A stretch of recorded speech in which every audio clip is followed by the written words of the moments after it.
ही बघा वेगळ्या पद्धतीने कोकम वापरून कोलंबी फ्राय तयार झालेली आहे। ही आंबट आणि तिखट छान लागते खायला। आज कोलंबी फ्राय करणार आहे। त्याच्यासाठी आम्ही जवळजवळ 20 ते 25 कोलंब्या घेतलेल्या आहेत आणि ह्याचे मी काय केलंय, स्वच्छ अगोदर धुवून घेतले, साली काढून घेतले वरच्या, नंतर मग याच्या शिरा काढून घेतलेत पूर्ण पाठीमागच्या। काही लोक काढतात, काही लोक काढत नाही, पण ते कापडाच्या पाठीमागे ते घाण असते, ते काढावीच लागते आणि ती मी आता नंतर स्वच्छ धुवून घेतलेली आहे। ती बघा आता याची मी तयारी करणार आहे। याच्यासाठी मी आता घरगुती आमचं भाकरीचं पीठ, ज्वारी, नाचणी वगैरे, तांदूळ हे मिक्स पीठ घेतलेलं आहे। तुम्ही नुसते तांदळाचं घेऊ शकता। 2 चमचे मी पीठ घेतलं आहे, 2 चमचे घरगुती मसाला घेतलेला आहे आणि 1 चमचा मी मीठ घेतलाय। हे आता मिश्रण मी मिक्स करणार आहे।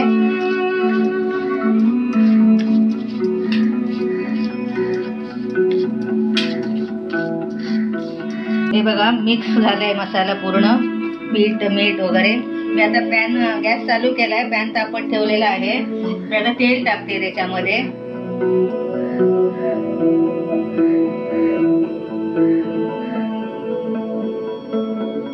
तेल आपल्याला जास्त नाही टाकायचं, म्हणजे तळतो तसं टाकायचं नाहीये, फ्राय करायला टाकतो तसं टाकायचंय।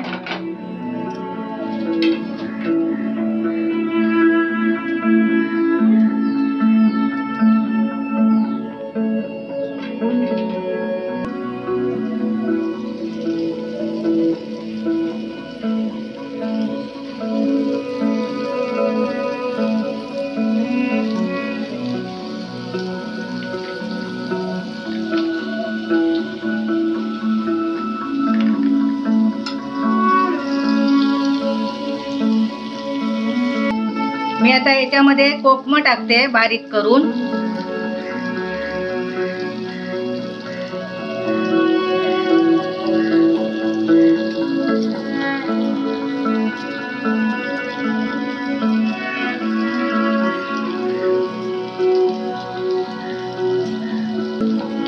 मी आता याच्यावर झाकण लावून ठेवते आणि गॅस आपल्याला स्लोच करायचा आहे, मोठा करायचा नाहीये।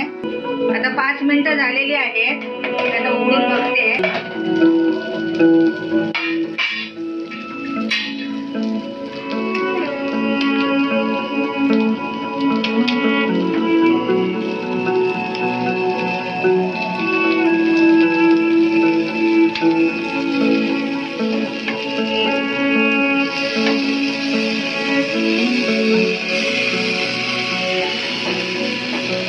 हे बघा छानपैकी फ्राय झालेली आहेत, एका बाजूने चांगली भाजली आहे, तळली गेली आहेत मस्तपैकी।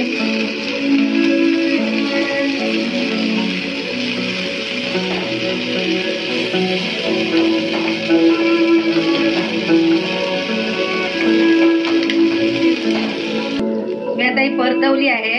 आता 3 ते 4 मिनिटं परत त्या बाजूने भाजायला ठेवते मी। आता बघते झाली आहेत का।